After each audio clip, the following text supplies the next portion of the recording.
This is Fictional Problems, the podcast where we discuss all things writing, in association with Speculative Fiction Ireland.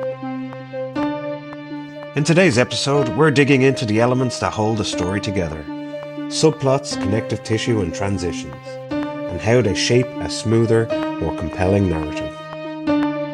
Join us.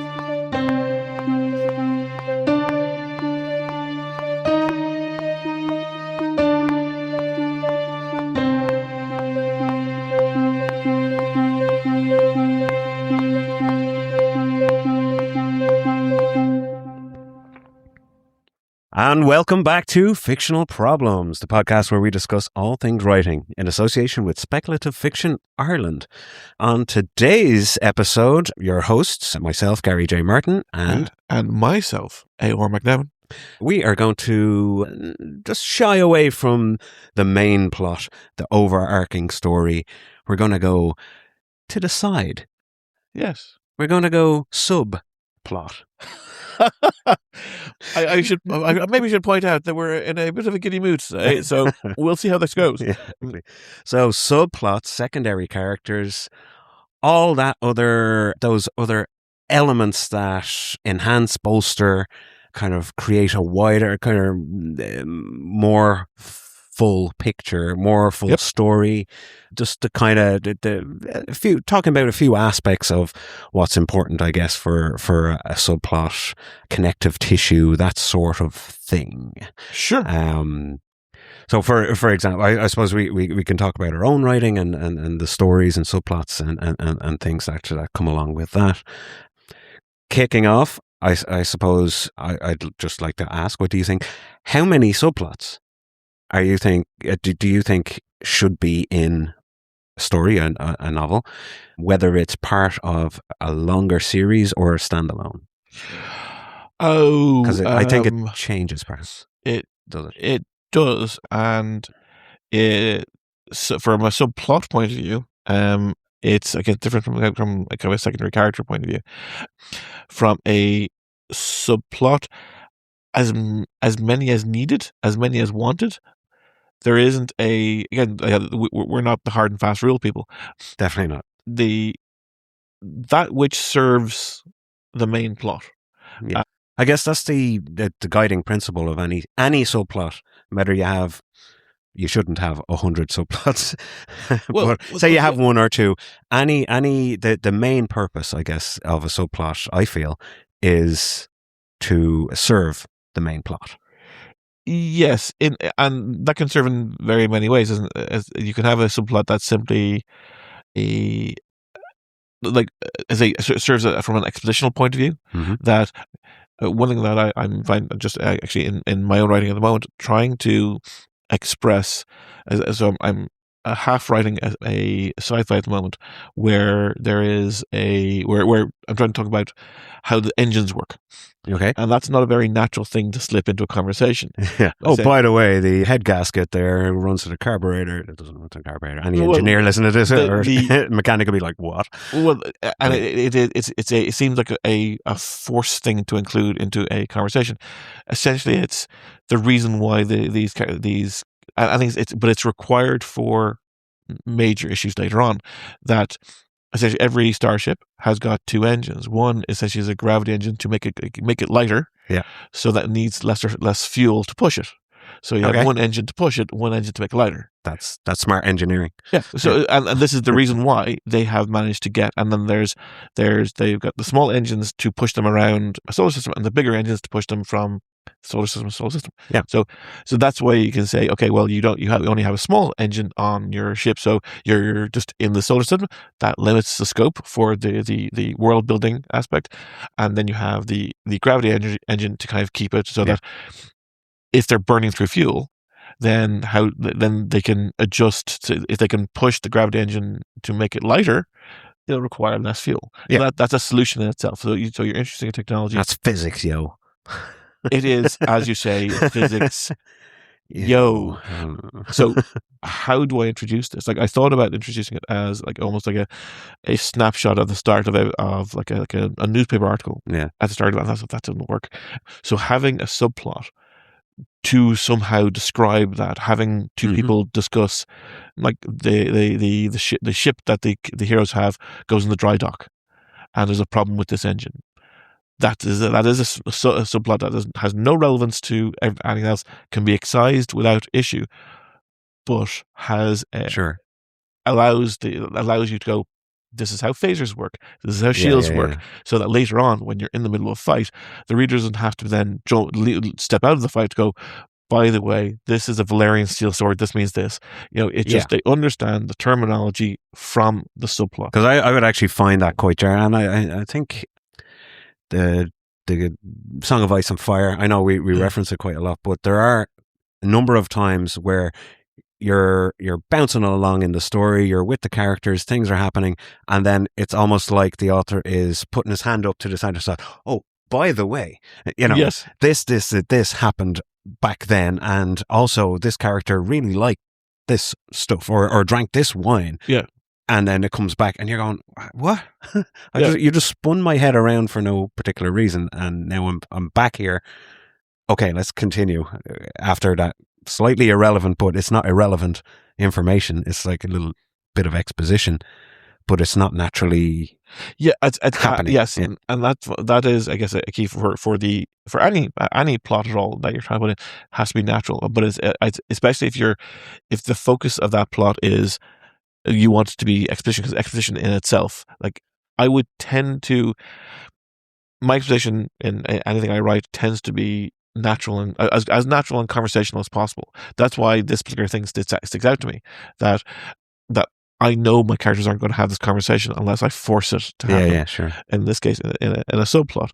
So I will happily leave things out or not have things fully explained, denying Brendan Sanderson's first rule of writing, which is that you basically have to explain. Actually, I'll read it off in a second. Okay. But that you have to basically have to explain something before you use it. So I would go, no, this is a living, breathing world. Yeah. I follow the Dancing Woolly Masters approach of gravity doesn't stop for you to figure out airspeed, or to figure out how the world works. Okay. You have to break it down yourself. That was a weird tangent, wasn't it? Welcome to the world. The weird tangent is where we live, I think. Yes. If we have to rename the podcast, weird tangent. So carry it out. So there was, I think, there is a Harvard professor whose name is escaping me. I might be able to get it at some point and include it in the notes. But there is a Harvard professor who was once quoted as saying that generalizations without examples and examples without generalizations are useless. So say that again. Examples without generalization and generalization without examples is useless, is what he was saying. Maybe there's another tangent, but he's basically in explaining things like we do. So, for example, you can have a number of different subplots going along. Obviously, they're all going along at the one time in the overarching story, shall we say? Right. So, I think to give an example, then, right, how about Star Wars? Right. So, overarching plot is rebels against the Empire, the war that's going on. Individual movies have their themes and have their stories of blowing up the Death Star, or blowing the Death Star, or at the end blowing up the Death Star.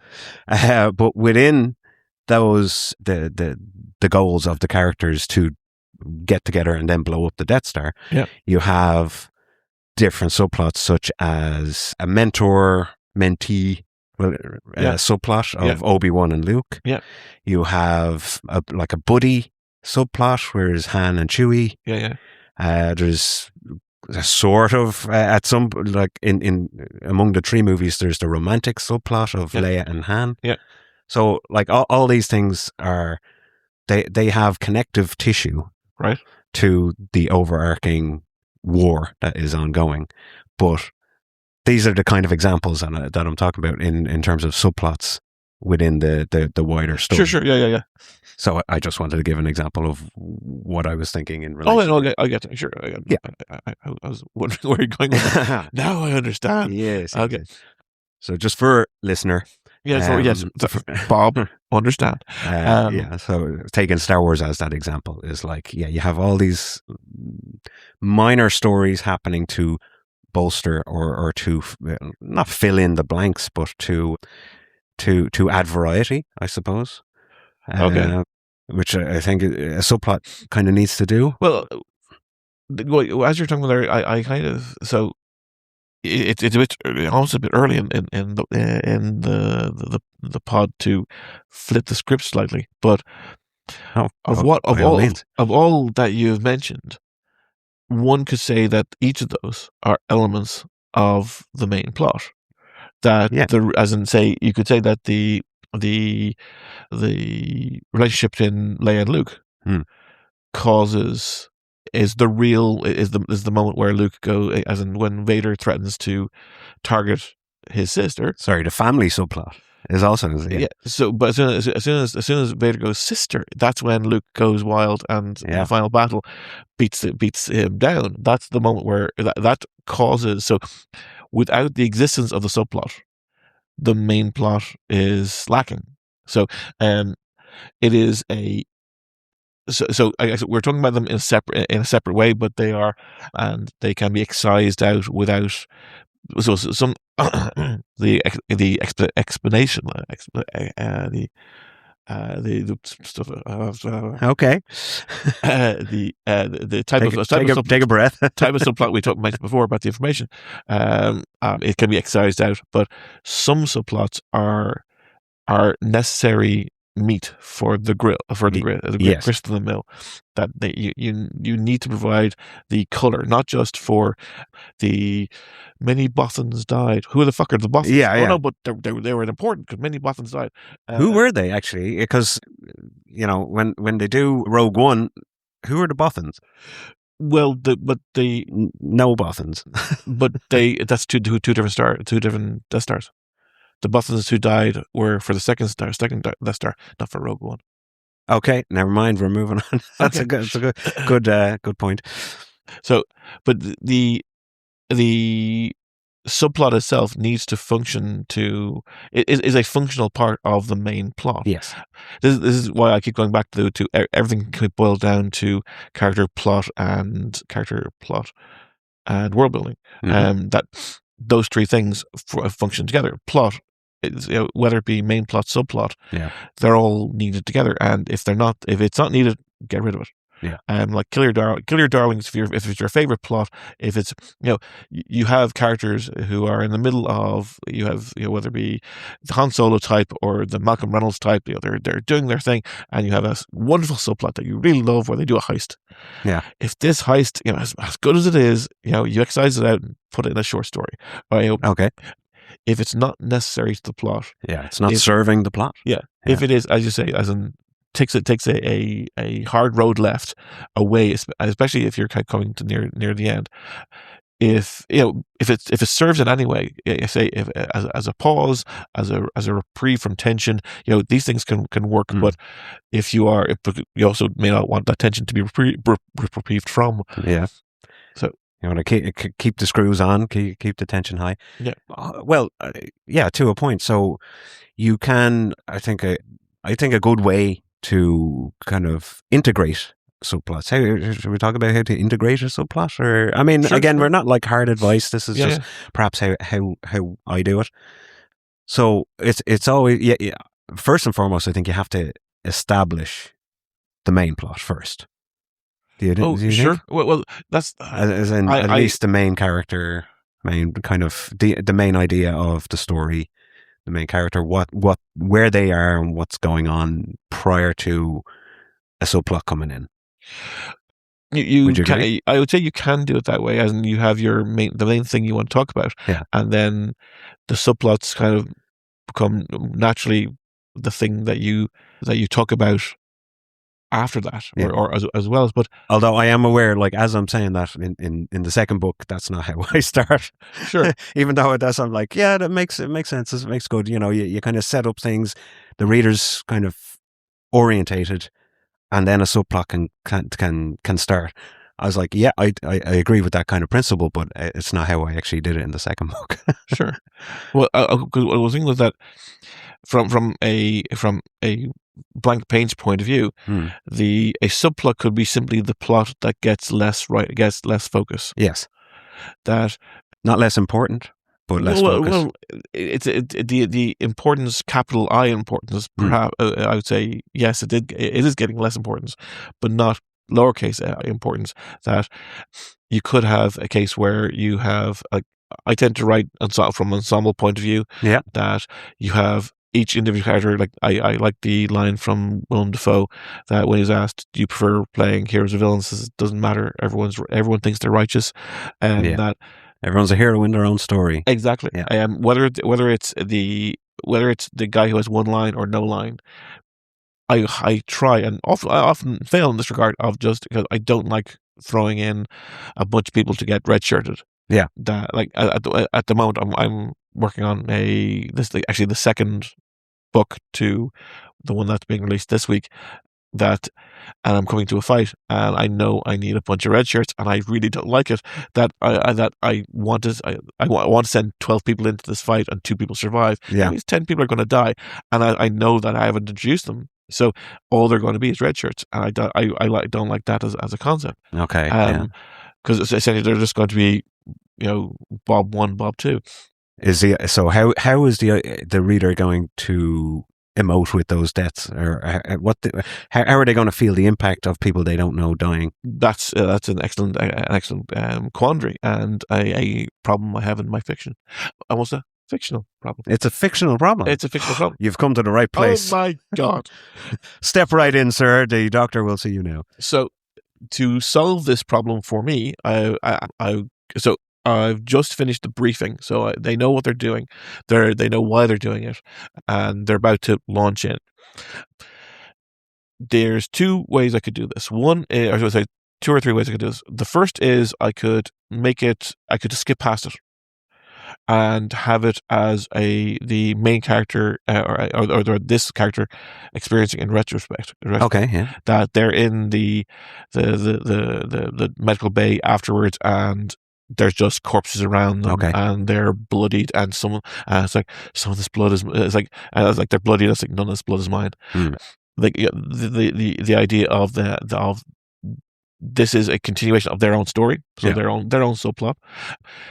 That they wanted to be part of this group. They wanted advancement. They wanted this is a whole kind of career focused thing. Yeah. They wanted to be here, and now they're looking at the experiencing a result of that want. Okay. Well, I mean, off the top of my head, you could do, as in you said, there's a briefing scene. Yep. Immediately I got ideas or I was reminded of Aliens. Sure. Where they're all sitting around. You don't know who any of these people are really necessarily. There's just flashes of personality and interactions between them that might, you go, there's a history here. These guys are a tight unit.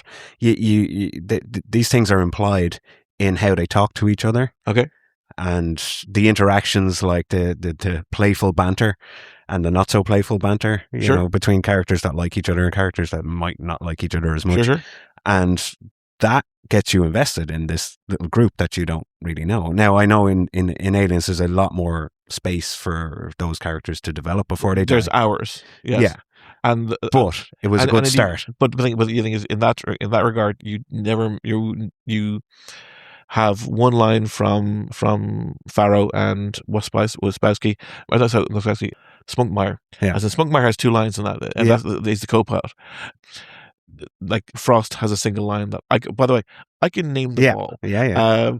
But so you do establish enough to get you invested in them. Yeah. Especially because the focus was on Vasquez, on Hicks, on Hudson, Yeah. and even on Drake. And I think like Drake is the one who has the biggest significance because Yeah. because Drake. What about Drake Dietrich and Crow? Who were they? Yeah, exactly. As in, and Frost and Wispowski. All you get is I couldn't picture who Wispowski is. All I can hear is Hicks over the radio going Wispowski. Yeah.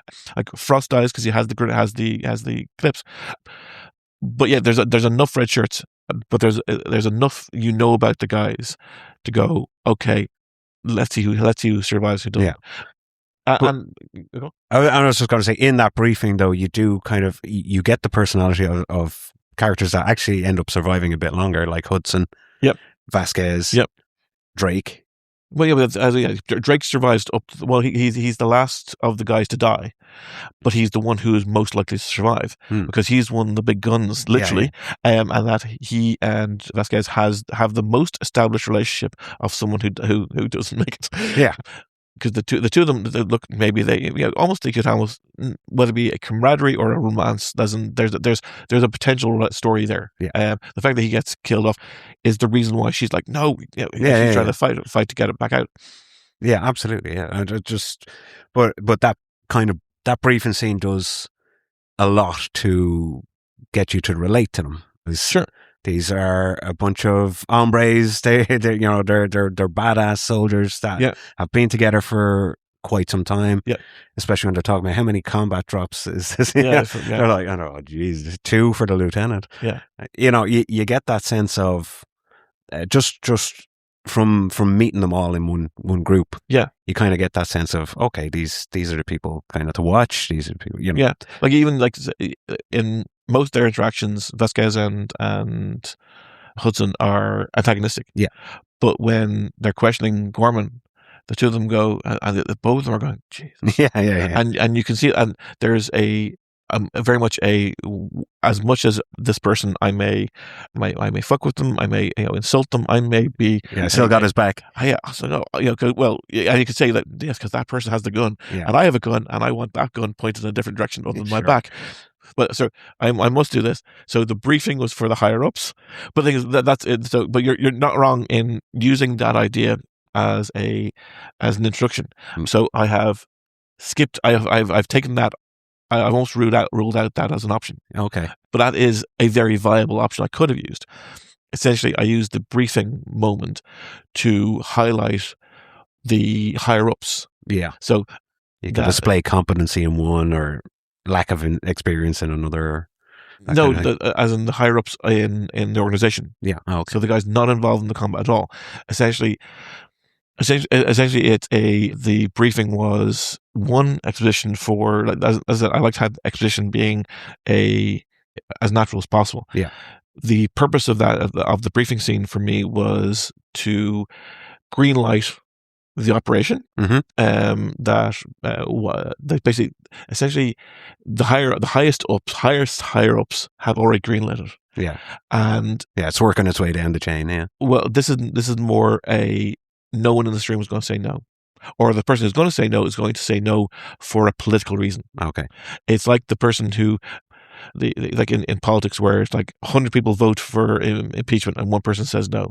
Yeah. But that person actually wants impeachment, but he's making a political point or a legislative point. Like, I'll say no until they come back to me with a better offer. Well, that's one way of looking at it. But the idea, I think it was in the States last year, they had. I think it was one of the impeachments, and in the Senate it was 99 people. It was across the board, 99 people voted for impeach, and one voted not to impeach, and the reason was that he was signaling to I think it was whether it was Trump or whoever was being impeached, that is like, no, I am your person. Yeah, okay. It could be any number of reasons. Well, everyone else was no, we're going to go follow the law. So I've excluded the idea of an introduction to the people in that moment. I've also excluded the idea of introducing them when there's a first fight earlier on, that they are shown as being, like, I think I name dropped 3 of them out of potentially 15. The rest of them are just Delta, Gamma, Alpha companies. Okay. but that's just when they're being used. As in, the focus in that fight was the things they were killing, Okay. rather than them themselves. Yeah, I got And the order of Delta Company kill that, the thing then dies. So they were a object to be used rather than a character. Now I'm killing them off. I don't want them considered to be objects. Yeah. So if it's a retrospective, then I can be a bit more poetic. I can then do a bit of memory thing of she remembers only specific moments along the way, so I don't have to do a full out timeline. Yeah. Character snapshots, kind of. Exactly that. As in, she can go, and I don't need to introduce a full 15 of them or 12 of them. How many red shirts? Then all she needs to do is per bed that she sees this one guy. He's covered in acid, or he's been burned, and then that's a spark for that one scene. He mentioned his daughter or something.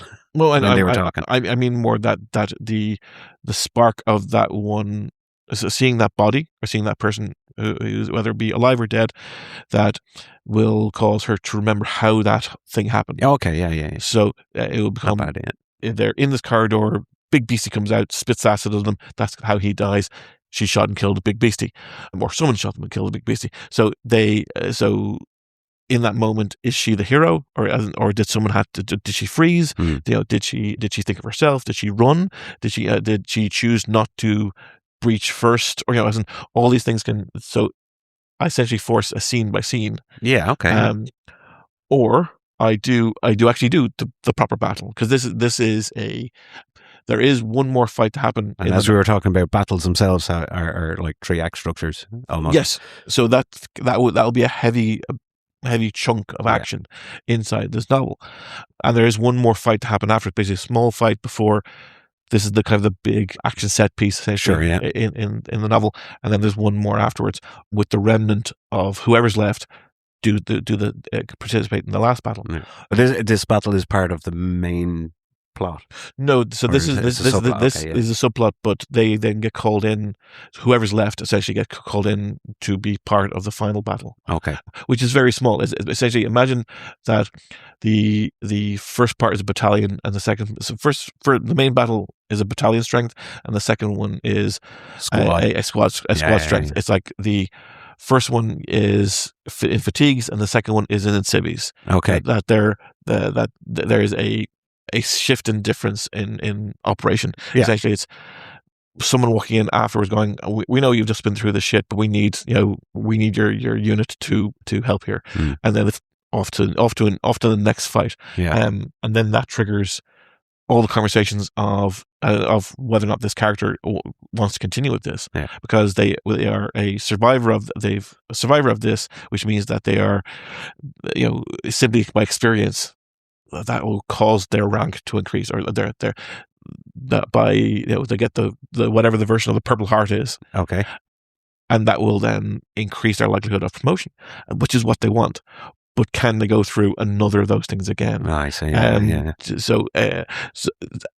So there's a few paths. There's a few other ways I could do it. I could, because another way I could do it is I could focus it from the point of view of the person they're attacking, who's a known character. Yeah. Okay. So attacking her home, her forces. So she could be I could have it as, instead. So up to this point, the protagonists have been the guys with the guns. Yeah. And then I could flip the script for this chapter where I'm focused on what was the antagonist, and now she's the protagonist. Yeah. So from the narrative point of view, that she is now being the one attacked, rather than the guy. And that is excellent connective tissue, as I mentioned earlier. The connective tissue to the main plot, these subplots should have, like they shouldn't be like existing. I know we were saying serving the main plot, sure, but in order to like physically connect on the page, it needs some of that, either references from the main plot, a scene from the main plot, a reference to something like a squad. Yep. And then we transition to the squad for them to carry on and go on this particular mission. Sure. So it's just to talk about then connective tissue and transitions, Yeah. then like how do you or what do you think is a great way or a good way to transition from main plot to subplot to main plot to subplot? Is there a structure, or is it just organic? A line break, whether that is sufficient in my mind. A chapter break is often, like say in the examples I made, that the briefing ends one chapter, so that's why I'm at the start of another one, and so I could take it from essentially the villain's point of view, Yeah, and their defense of their home essentially, or I could flip flop between the two. I could essentially have starting of the chapter being her defense of her home, yeah, then a line break essentially, and then we're back. and then I could do a line break and then do, actually now thinking about it, I could do the retrospective from the other point or Yeah. the other person's point of view. Okay. So I could have both. So I could have but I still think I might be cheating in that. I know there's one thing I don't like doing is, say, writing part of a story. It's just something I don't like to do in my own writing, even though I've read books that have done this very successfully, and it's good, but it's just not something I do. Sure. Where it's a case of, like, I think like what you were saying is where on the timeline of the narrative, on the main plot, we'll say, you get to, like, so okay, if you talk about it as a week, you go Monday, Tuesday, Wednesday. What I don't like doing in my writing is Monday, Tuesday, Wednesday, and then we go to a different perspective from the subplot, and it's Tuesday. Okay. And we're going from Tuesday to Wednesday, Thursday. I always, maybe it's just personal choice. Sure. But I always like trying to keep the time moving forward, consistent. Yeah, consistently moving forward. So when I join, when I move from main plot, main characters, main protagonist to a subplot or side characters, they are, we meet them now. Okay. As in, like that, the main plot stops on Wednesday evening with some sort of question, or either a cliffhanger or a question, or resolving a question that was asked during the chapter. And now the subplot is like Thursday morning, right? Or it's middle of the night Wednesday, right? When we join. I don't like tending to go back. Oh, sure. But would those characters Wednesday night, Thursday morning not have conversations that may go back to Tuesday? Oh yeah, they can reference. Yeah, but I tend to, like, as in what is happening, like Spaceballs, the movie, when they're watching it. It was like, everything that's happening now is happening now. Yes. What happened to then? We missed it. When? Just now. Yeah. Actually, so there was a thing I was working on many moons ago that I must go back to. that and it's a thing that I would. As a facet I would like to use in other things. It was, the story essentially was about a group of crash landed aliens, prisoner ship, but instead of being public, it was private. And now there's these two families called the shores and the banks, as in shores and banks of rivers, as of the space. So they have all the access to all the technology. They're long lived, all that jazz. They are super powered, all that jazz. So it's a nice kind of network TV show kind of story. And all the way along, there's, of course, the FBI guy who's hunting them down. Yes. And there was, all throughout all the episodes of this was a TV project that I thought many months ago. Of all the episodes, there would be just before the end of the season, there'd be one episode, like, say, when you do your final episode run of, well, back when it was 20 episodes, you do kind of 18, 19, 20 with the kind of the last three. Yeah. And kind of oftentimes 18 or 19, 20 would be a double episode thing. Remember double episodes? They were great.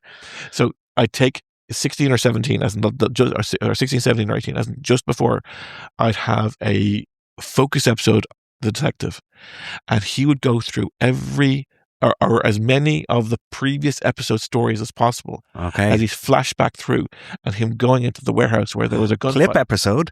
A clip, but a very specific clip episode where he doesn't see the full story. Yes. The audience has.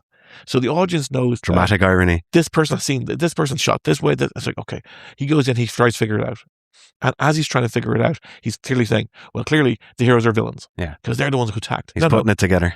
But he's putting together a wrong. Nice. And I love that.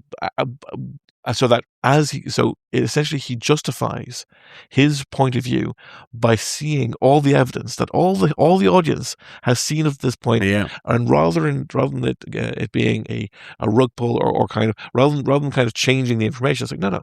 He has seen it. He is making his rationale based on the limited information possible. Yeah, and you're not trying to trick the audience because they know better. Exactly. Yeah, brilliant. So it's one thing that I think that modern TV lacks a lot is the trust in the audience. Yeah, I agree. There's too many shows that will subtly just change shit or have to repeat the same thing over and over and over again. To go, no, he's a good guy, or no, this is actually happened.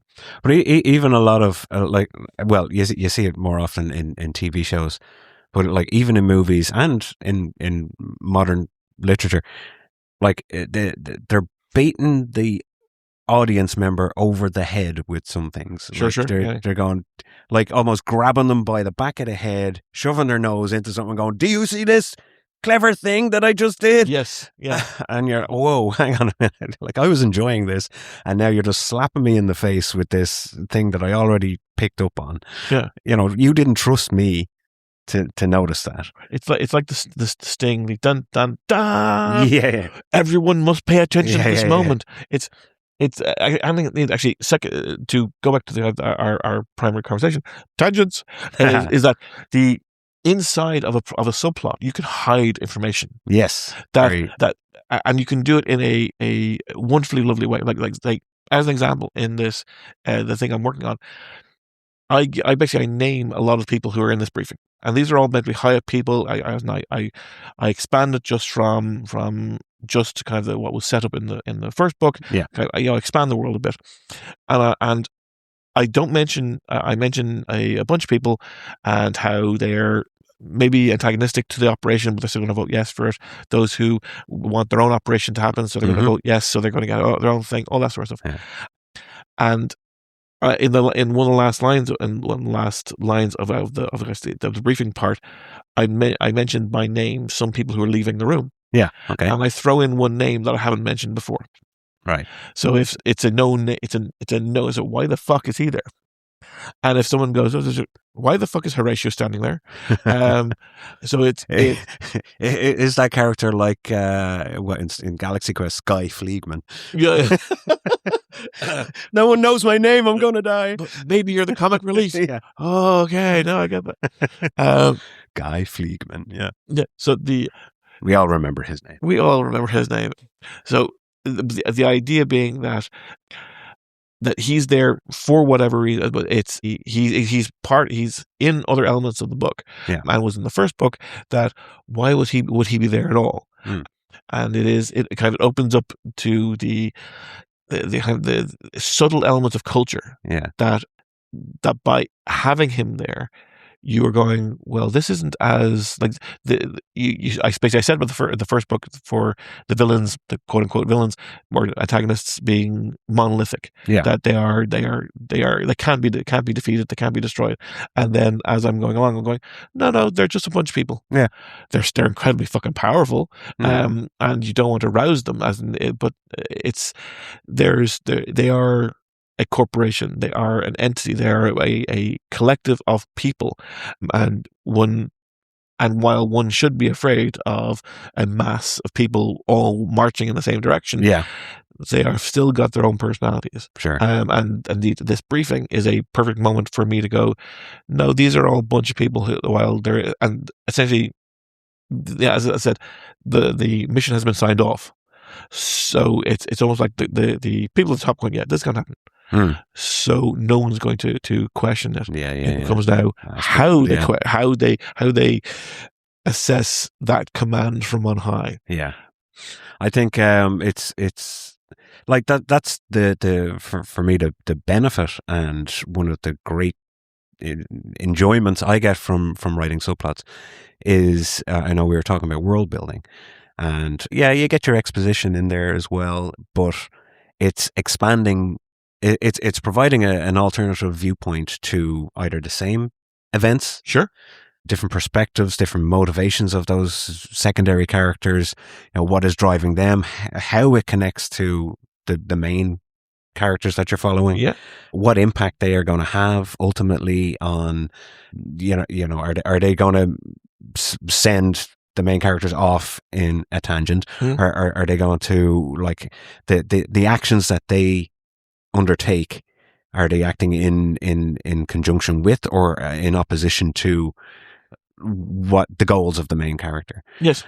And what I just, like I said, the world building aspect of widening out the lens to be able to see that, and like, for example, in the first book, I would have a number of different perspectives from all over the city as the same events are happening to everybody all at once.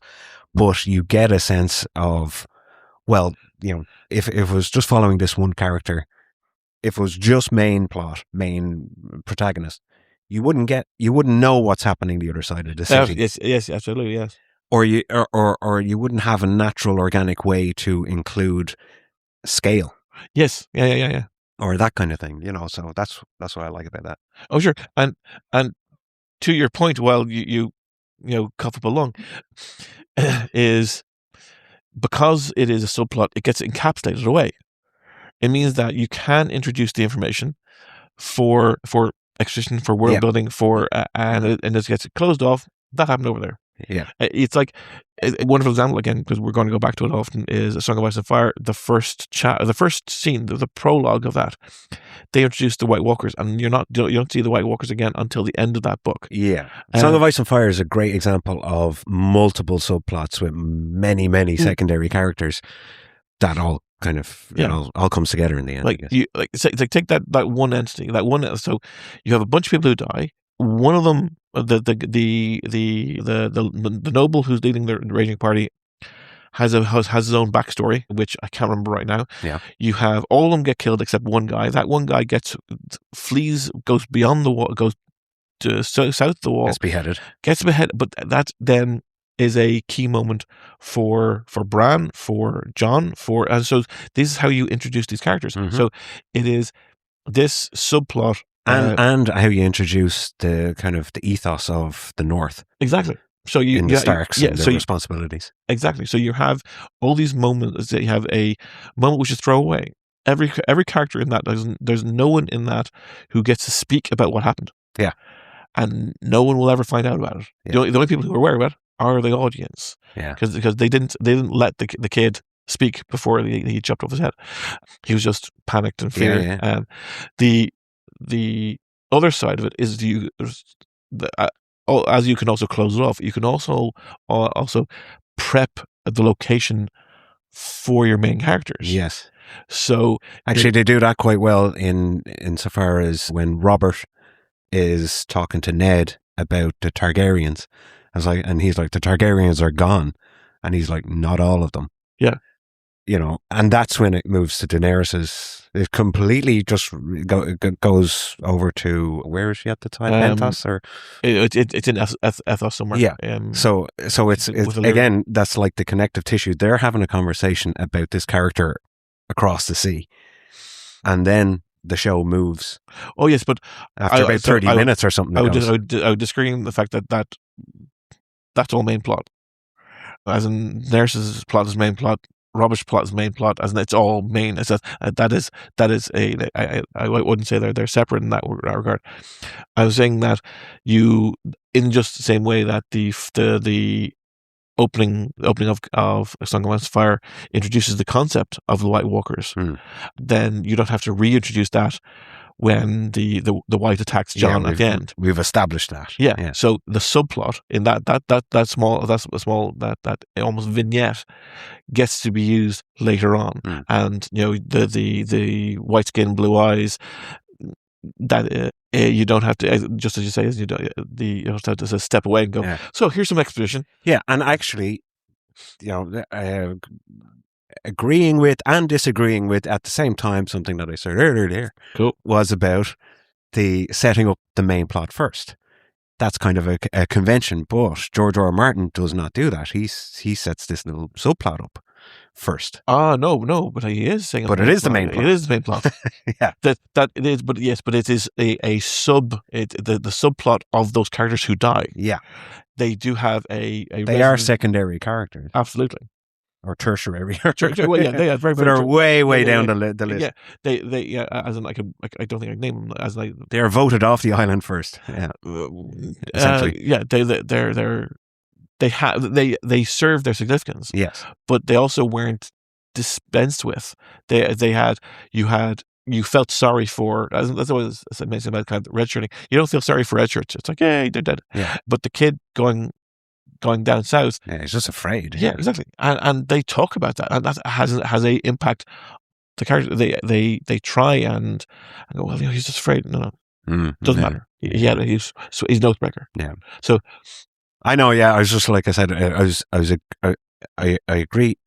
In the main, that I can see the conventional wisdom behind set up your main plot and then bring in your subplot and then transition between the 2 or 3 different stories as you go to end of book. And what George R. R. Martin did was I felt like this little sub story of the main plot kind of goes a little bit against that, because you're not introduced to the main character first. True. But actually, you could say that the whoever the main character is. But there's 2 different things happening there. There is the main plot of the series and the main plot of the book. Yeah, you don't need the whites at all for the main plot of the book. Yeah. That's a murder mystery. And indeed, the first book of the exploit series, first book out this week. The first few chapters are about essentially are the main plot of that book. Yeah, are about the main plot of the series. Mm-hmm. They're about discovery of the exploit, and then a third the way through is when the plot for this book happens. Uh-huh. So essentially, what I want to do is essentially use the first part and then revisit the first part as part of this plot. Yeah. So that brings us nicely to the concluding portion of this particular episode, where we're, the whole idea of standalone versus series. Sure. And in terms of like wider subplots, longer subplots, in a series, you've more free space to work with in order to develop those subplots, secondary characters. And now you're looking at me questioning. Yeah. Do you? Well, no, because as opposed to a standalone where you're limited by one book. But I guess with a series, there is perhaps, I wouldn't say almost requirement, or there's an expectation to see people again. Yeah. So you could have, in a standalone, you have characters, who you never see again. That's it. They're there to serve the plot, as you're saying. That's their entire purpose. That they can be smart, they can be snarky, they can be forlorn, whatever their character type are. They're there to serve. Yeah. But if you extend it to a series, then it is expected that those characters come back. Like, say, take the very good first season of Altered Carbon and the very, very bad second season, that they killed off characters at the end of the first and brought them back for the second, because they were favorites. Yeah. I was like, no, but they needed it for consistent. They thought it was a good idea, but no. Yeah. And then they had an episode where they brought back everyone. Let's give everyone a paycheck. Yeah, well, that's Altered Carbon as well, isn't it? It's just like, you just bring back every character, because nobody dies if you don't want them to. No, this was Altered Carbon. First season was incredibly good. Yeah. The second season was incredibly bad, and there was probably production reasons why. There was they bothered to follow the books, because they started. You can see so I read the books, and you can see the tendrils of them, and then suddenly they go off on their own. Yeah.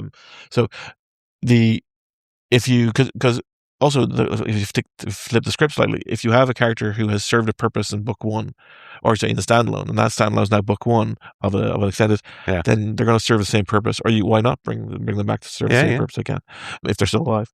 So then you have a situation where you have an expositional character, or you have a love interest, or you have whatever they served as book one. Now they get to be sit in the back. Actually, there was another project I was working on many moons ago, which never transpired.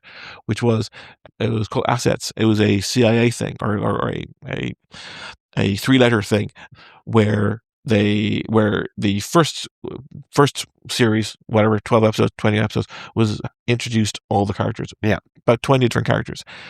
Of them, you'd have those who are at the fore. So you'd have the let's call it kind of a Jack Ryan kind of thing. So you have Jack Ryan, you have his core people around him. Action bro. Exactly. You have his boss, you have the villains, you have all that setup, and then you have all the other people. You have the tech nerd. You have people who are beyond tech nerd. You have people who are just drone pilot. You have the guys in the field. You have the people who are just the guys who you see for just one moment, one episode, who is in the episode, not in the next. Next season, you focus on one of those smaller characters. So you big them up. So suddenly, drone pilot is now the focal point, or soldier guy is now the main, or intelligence girl is the main focus. She has a lot going on this year. She does indeed. But you then have everyone else also still involved. Yeah. But so now you see Jack Ryan is only in 2 episodes. Because you don't need that intelligence group for this as much. Different story. Yeah. Exactly. So you end up having this, like, because whenever you see, I think it was in Zero Dark 30, there's an episode, or there's a part of that where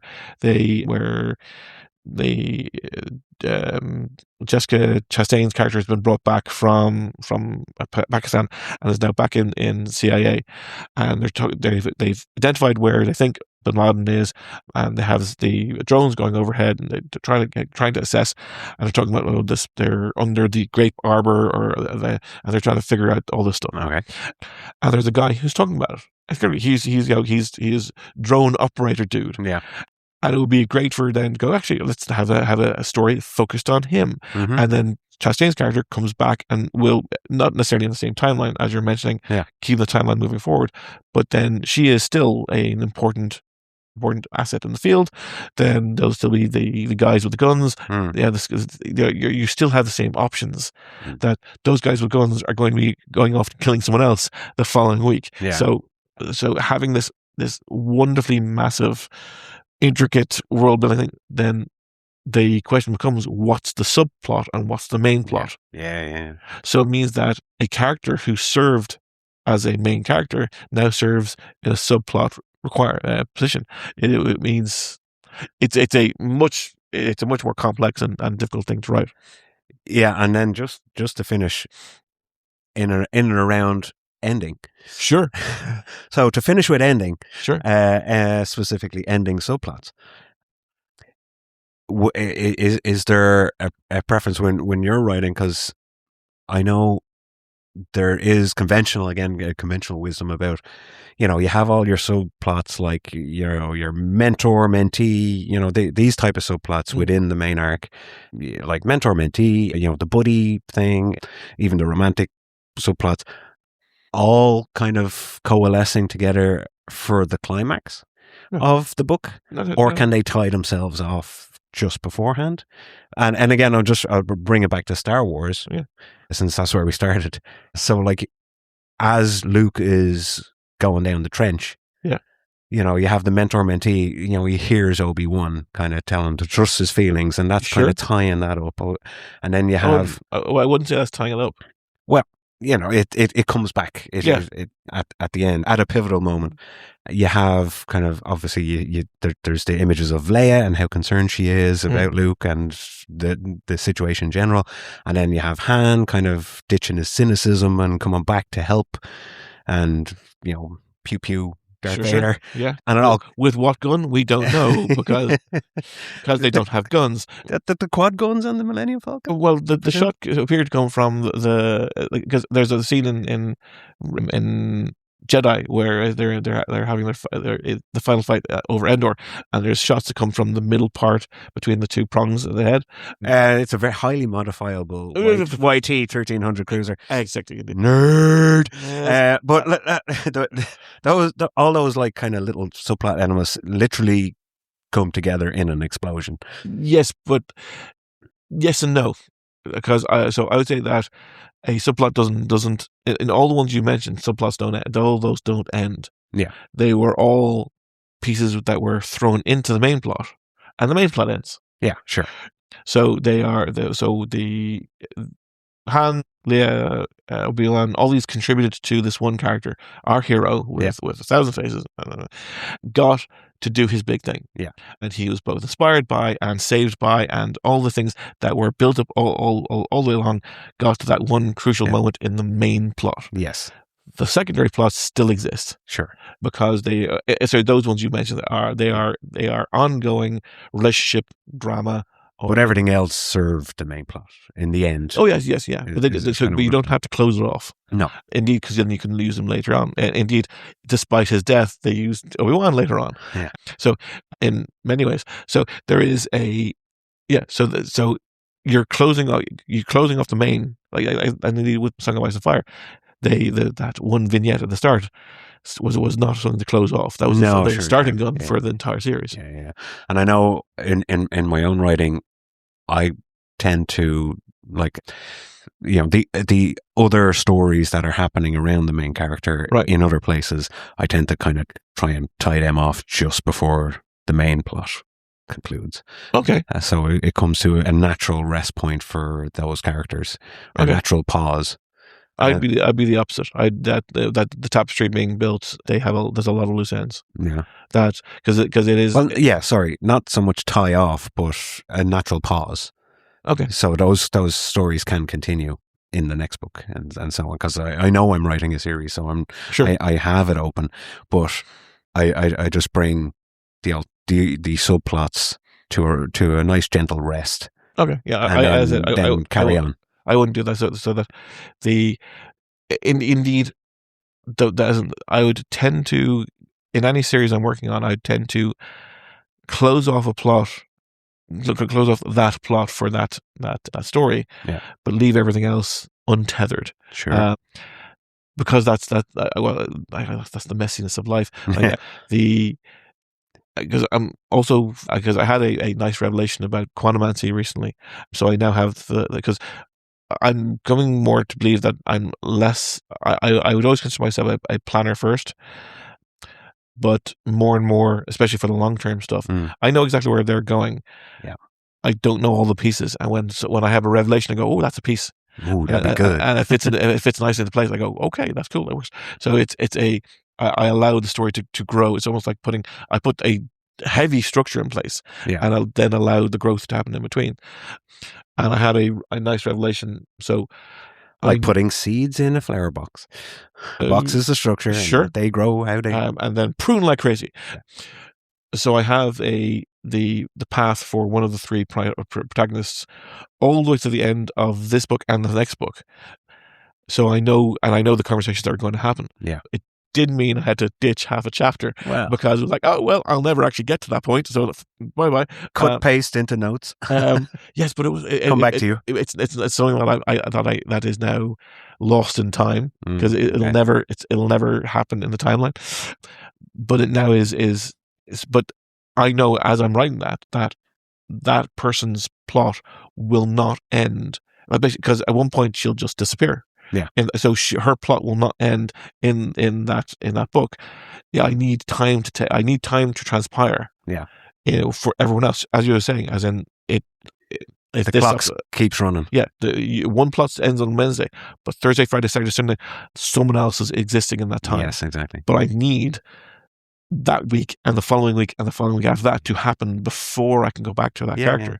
So that means that one book will end with her just disappearing from at one point. No spoilers.